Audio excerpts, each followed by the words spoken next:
Welcome to Legal Keys, unlocking time, revenue, and results. The podcast that connects you with the people, technologies, and trending topics shaping the modern legal landscape. From cutting-edge AI innovations to high-growth marketing strategies and everything in between.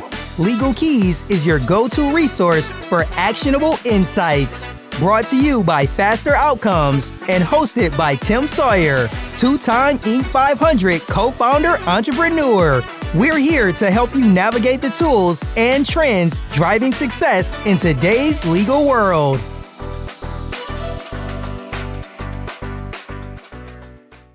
Hello and welcome to Legal Keys, sponsored by Faster Outcomes. Faster Outcomes is the ultimate legal intelligence platform for law firms and lawyers of all shapes and sizes. It's exciting today. This is our 14th episode of Legal Keys. This is your first time joining. Welcome. We appreciate you. If you've been following, liking, sharing the podcast, we appreciate your support. And you'll be rewarded today because we've got a great guest, knows more about the legal profession than most people have. He's forgotten more, as I should say, than most people know. And many of you will know him. I want to thank him for joining us today. Emery Wager is the co-founder and CEO of Confido Legal, an embedded finance platform built for law firms. A former United States Marine Corps infantry officer, served 2 combat tours in Afghanistan, and thank you for your service, Emery. And a Stanford-educated mechanical engineer. Emery spent nearly a decade in fintech. I have some experience with that before founding Confido. The company powers digital payments, disbursements, and embedded financial features inside legal tech systems. And that's a lot to say. He also has his Financially Legal podcast. I encourage all of you to check that out. I've been on it. It's great, and you're going to love it. And I think for context, so first of all, welcome, Emery. I appreciate you taking the time. Thank you. Yeah, excited to be here on the other side of the microphone this time. We're going to have some fun. We're going to have some fun. I feel like the pressure is always on is the person asking the questions. So it's almost more fun you'll have than being the host. So, but what I want to do is just for context, is tell us a little bit about Confido and how is Confido making life easier for the modern law firm or lawyer? Yeah, no, thanks for having me, Tim. Excited to be here. We basically come at the legal space from the client perspective. So in a previous role, I reviewed and paid millions of dollars in legal fees just in the normal course of business on behalf of the company that I worked for, and was just really frustrated. Even after, reviewing the legal bill, signing off on it, it was really difficult to just get the money to the firm, and realized that was having a major impact on cash flow, revenue, and most importantly, profit in the legal space. And so we set out to build Confido to focus on that problem initially, to reduce the friction between the client, the paying client, and the law firm, to help firms convert accounts receivable into cash faster, and to help them recoup more revenue, collections revenue, which is the most profitable revenue you can realize as a law firm, since the legal work has already been done to earn that. So that's how we got our start, to kind of solve that inbound payments problem. And then we realized that there was this whole other area of law, the contingency, the plaintiff side, operating on a contingency, on the contingency fee structures, where they are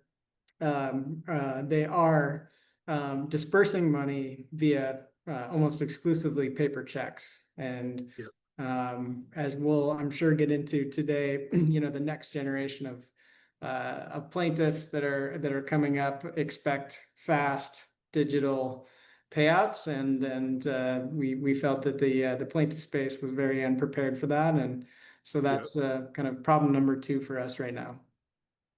Got it. And so in terms of accounts receivable, so a lawyer's got this big book of accounts receivable, some collectible, some, like you said, maybe not collectible. How practically speaking, are you engaging in that process? So are you helping them physically collect the money, meaning calling people and collecting money, or are you deploying software? How does that work? Yeah, so we integrate with existing time and billing, case management, practice management, CRM systems in the legal space to enable a digital payment experience between the client and the law firm. So we are actually the ones that are presenting those options to the client, moving the money, making sure that it's really easy for the client and the money gets to the law firm as fast as possible. Got it. So it's not like you're getting involved in, they've got uncollectible debts per se, that have been on the books for 6 months to 9 months. Are you getting involved in that, trying to expedite and get some of that money back? Is that what you're saying? We are kind of like the last line of defense, I would say, before you sort of outsource that. So, if you're willing to put a client, say, on a payment plan that's behind, we can power that in an automated fashion. But the second you're talking about sort of collections, that's when we have partners that we refer out to for that, but we don't get involved in that directly. Purely a digital payments platform integrated to case management and time and billing systems. Got it. You ever thought about, for contingency law, where they've got to, so they have this massive pipeline and they've got to wait for their money, almost like advancing the money somehow? Are there companies that do that? Or do you get involved in any of that? Or in other words, your pipeline is worth $1 million, here's 500, we'll collect the money for you. Yeah, we've thought a lot.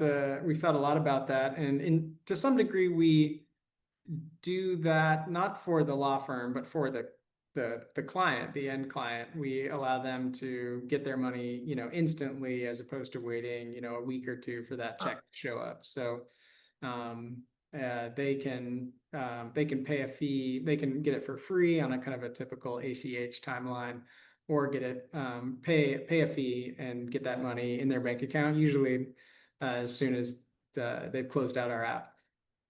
Got it. And in terms of where the industry is at with adoption of this type of technology, is it a small percentage with a long way to grow, or is it a large percentage that are getting more advanced? How is that? It's a very small percentage, especially on the plaintiff side. In fact, we've heard from many different firms, there's a kind of a circulating rumor that the rules of professional conduct require the firm to use a paper check, which, we've debunked that kind of on a recent podcast episode and done a bunch of legal research around that. It's not true. You can digitize the payout experience, but on the plaintiff side, the vast majority is done via paper check, and it needs to change to meet the expectations of that.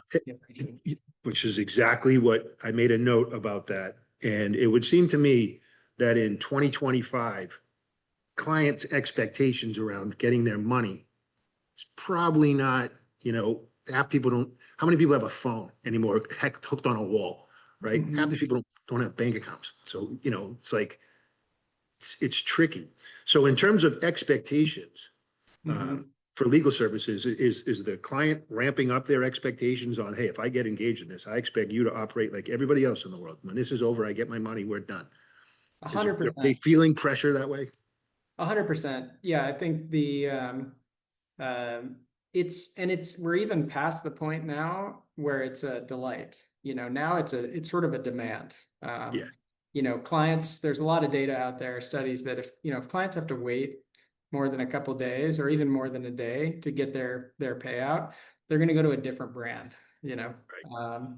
And so it's past the point of, hey, we can delight our clients. It's like, it needs to happen, or else, folks are going elsewhere. I mean, when was the time you deposited a paper check? I haven't. My wife handles a true story. My wife has handled the money for so long, not so much on the investment side and the business side, but the inner workings of our home. I couldn't sign a check. I hate to say it on on a recording, but they wouldn't recognize my signature because I haven't signed one in so long. And the last ones we signed, she signed my name. And so the idea of going to a bank, and I would think, Emery, though, from a marketing standpoint, right, that would be a nice signal to the person. And one of the best parts about working with us, Mrs. Jones, is when we settle, you get paid. There's Yeah. no long-term delays. There's no, Mhm. you know, post-audit analysis and wait in the mail for a paper check for a month. I would think lawyers would want to say, hey, we do this. Yeah, right? yeah, more and more are doing that. We talk a lot about the workflow benefits, the internal financial controls that digitizing that process can deliver, but by far the biggest driver is just those client expectations are changing so much. And the younger generations, the kind of Z millennials, are like 2-3 times more likely to have that kind of demand for instant digital payments than some of the older generations. Yeah, it would make sense to me. I mean, I'm not a lawyer by trade, and it would seem to me like that old process. Now, again, there may be some belief, some hangover belief that you got to do that, right? But clearly, what you're saying is you don't. I wouldn't want the brain damage, right? And to what, get float? I mean, people can get float anymore. I don't know. They get the money and then maybe Well, there's most of it is sitting in an IOLTA account. So it's not, it's not benefiting any, it's going, like the interest is going to fund legal aid, but it's not benefiting the firm to sit on that. In fact, most states, the rules of professional conduct, disclaimer, I'm not a lawyer, but I have looked a lot at these rules, and they basically say that you need to get money once you're holding money that's owed to a client, you have to get it to them in a timely manner. So, right. It's a little cheeky, but in 2025, sending them a paper check, you could argue that's actually unethical because it's not timely. Yeah, I agree. Which brings us to another question. I know you work with a lot of lawyers. I know you're a Stanford guy. You know what you're talking about. And as an AI guy, I see a lot changing, this being one of them, and I'm grateful, which is why I love the podcast, because I learn more every week about the legal profession. I feel like I'm getting, not a practical law degree, but certainly in the periphery, secondary and tertiary law degree for sure, the mechanics of it. So in your experience, as you're looking at this, what are some of the other common inefficiencies that are still dragging down legal workflows? And are you guys using, I don't know how much you're looking at AI, but as an AI guy, are you guys using AI? And what are you hearing when you're interacting with legal professionals about their adoption of AI? Yeah. So, it's really interesting. It especially in the plaintiff space where that Yeah. contingency fee model just drives efficiency so much more than the hourly model. And what I'm seeing is that the best firms are heavily using AI and other current technologies to drastically reduce operating costs. And what that's doing is creating sort of an arms race on CAC, customer acquisition cost. Yeah. And so marketing and kind of customer acquisition cost is among the top firms is going through the roof as they compete with that sort of operating cost that they don't have anymore. So I think the one of the sort of the next frontiers is as operating efficiencies continue to need to be found. And I would argue I'm that making a note.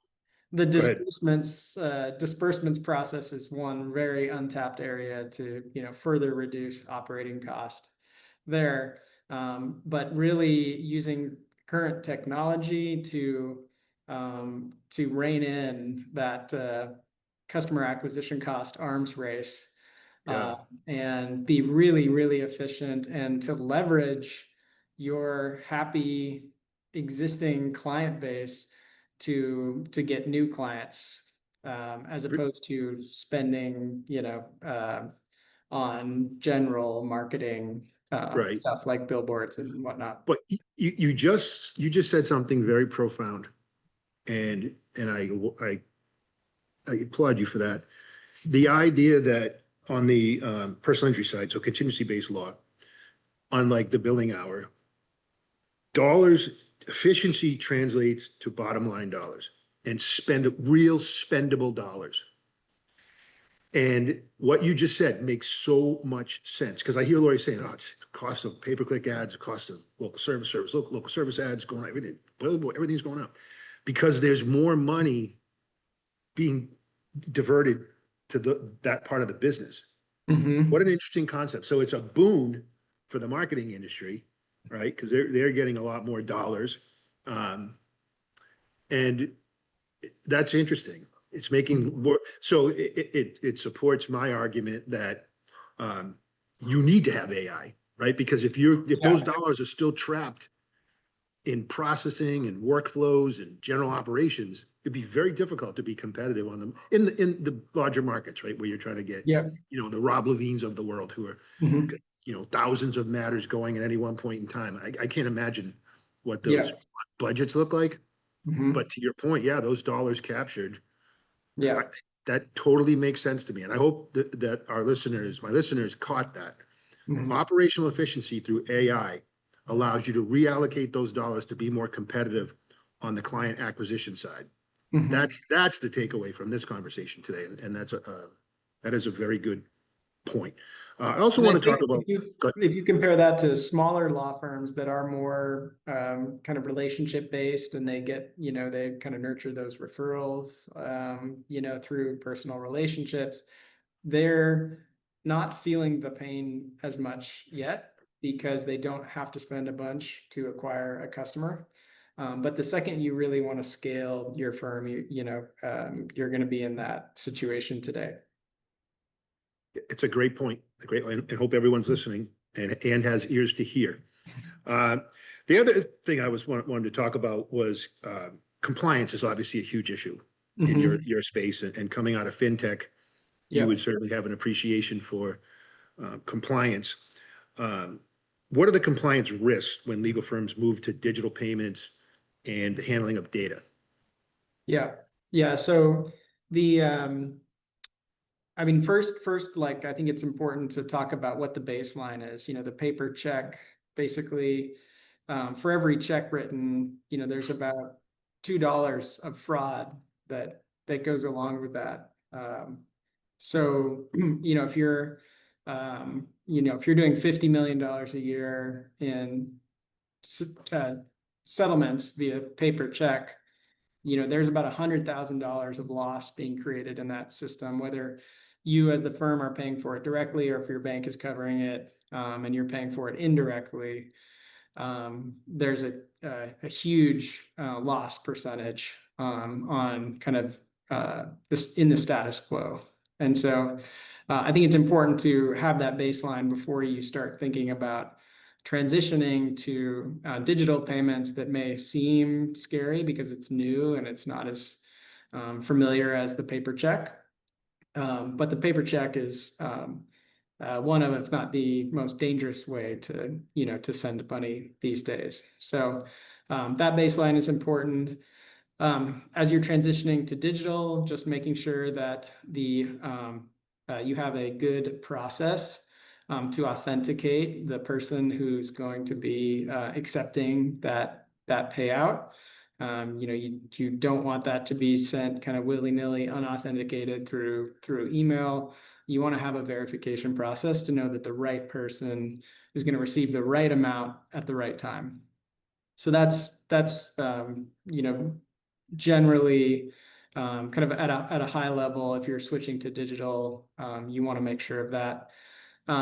Ethically, the rules, again, I'm not a lawyer. We had a great, to put in a plug for our own podcast, Financially Legal.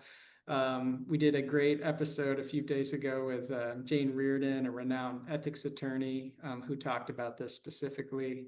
But it's actually not that, there's not a lot of rules around ethics rules, or even opinions around digital payouts. But kind of triangulating the existing rules and applying those to digital payouts.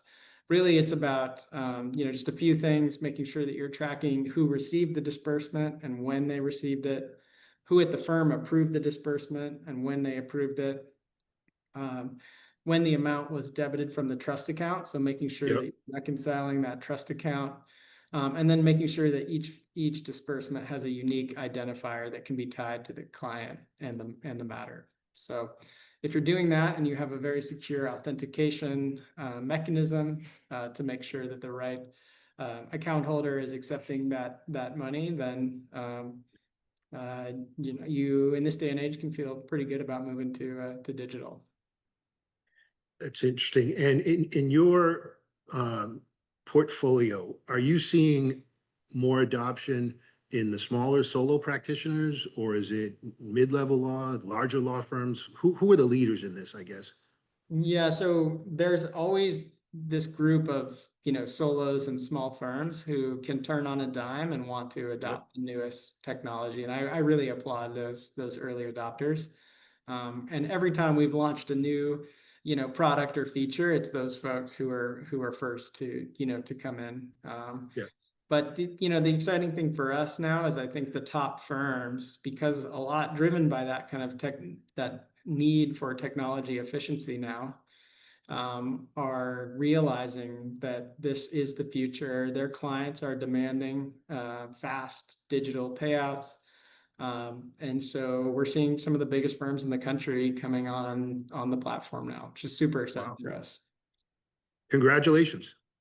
Congratulations. Thank you. And you brought something up that was interesting. So in our last episode, met this young lady who's really, really smart. She's a chief legal and tech officer for Finipay. And Finipay has a bunch of brands underneath it and, case management solutions. And we were talking about the discussions that she does a lot of writing for ABA, and she's a published author, super smart gal. And we're talking about the billable hour, and we're talking about tech trends and the future of that model in general, right? And it was interesting, her take on it. Her feeling was the lawyers are still thinking nothing's going to change. And then outside observers, this is my 4th startup, 2 private equity sales. I know when people start looking at something and go, we can make this more efficient. I know that there are no forces in nature that are going to prevent that from happening. Yeah. This is not how the world, nothing becomes more inefficient as we become more efficient as a nation, a society, as a people. And so are you hearing, as you're talking about that, the billable hour debate going on much? And what's your take on? Yes, 100%. I mean, if you're a law firm that's still making a ton of money upcharging on, hiring, 100 contract workers to go through e-discovery materials, your time is going to come to an end pretty quickly to be able to do that. So, and we want them to be profitable forever. Yeah. My thing is more as an evangelist to say, hey, whether it's Faster Outcomes or somebody like us, you might want to look at tightening up the bolts, because some switch is going to happen, right? And her take was that switch is going to be driven from in-house counsel, the people who are consuming legal services for their client to other lawyers.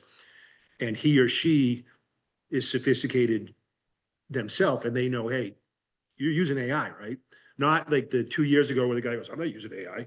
And then he's using AI. Now it's like, hey, you're using AI, right? And so it was an interesting take on that. I was just thinking in your line of work that you probably bump into that. Oh yeah, yeah. No, it's super interesting. And even if not every aspect of the case is built on flat fee, I think certain things, I'll just go back to the e-discovery example. That type of thing will, soon, in my opinion, exclusively be done on flat fee. And I think there'll be less of an emphasis on revenue and much more emphasis on profit. Yeah, smart. And I think you're going to see that happen. So as we start to wind down, what's up for the next 6 months for you and Confido? What can we expect to see from you and the team, and what's going on?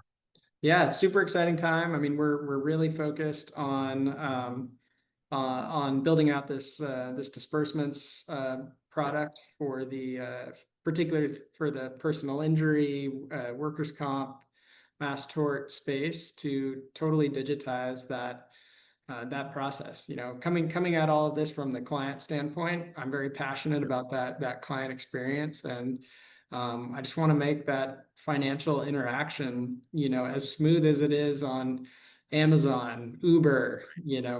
I don't want. There's enough challenges working with a lawyer. Especially from the consumer standpoint, it can be you can be in a tough situation when you're working with a lawyer, and to have unnecessary financial friction in that interaction is just unacceptable in my abode. And I'm excited to not just do that on kind of the hourly, side of law, but also the contingency side now. So That's great. really, That's great. And I looking think you're to going to that area. see, I think your head's in the right place, and you're going to see a movement, like you said, this isn't going to take 3 years. This goes every 90 days. People are like, what? And, it truly is changing, and all for the better. And at the end of the day, my take on it as an outside observer, someone who's relatively new to the legal profession, it's all about the consumer at the end of the day, right? The client. Keep the client in the middle. Mhm. And I think what you're doing does that. I think AI enables lawyers to go faster, provide faster outcomes, right? More accurate outcomes faster. And all those things are good for the consumer. And if we all stay together, both the companies that are supporting the law firms, and we all stay focused on the client and supporting the client in their journey, the ones who do that the best are going to be the ones who ultimately win and scale and grow. And I'm grateful to be part of that movement, and grateful for you coming on, man. I enjoy you spending time today. How would, if a lawyer, law firm, paralegal, office manager is listening to this and they think that's pretty cool, I want to find out more, how would they get a hold of you? Where would they go? Yep. Confidolegal.com is a great place to get started. And you can also, if you have questions, reach out to me directly. I'm pretty responsive on LinkedIn, Emery Wager, or you can email me directly at ewager@confidolegal.com. ewager@confidolegal.com. Emery, always a pleasure. As always, I learned a ton. This was great for our listeners. I want to thank our listeners for joining us today. Like I said, our 14th episode, we continue to grow our following. Super grateful. We hope that you like and share us, and we'll see you again in 2 weeks. Thanks a lot, Tim.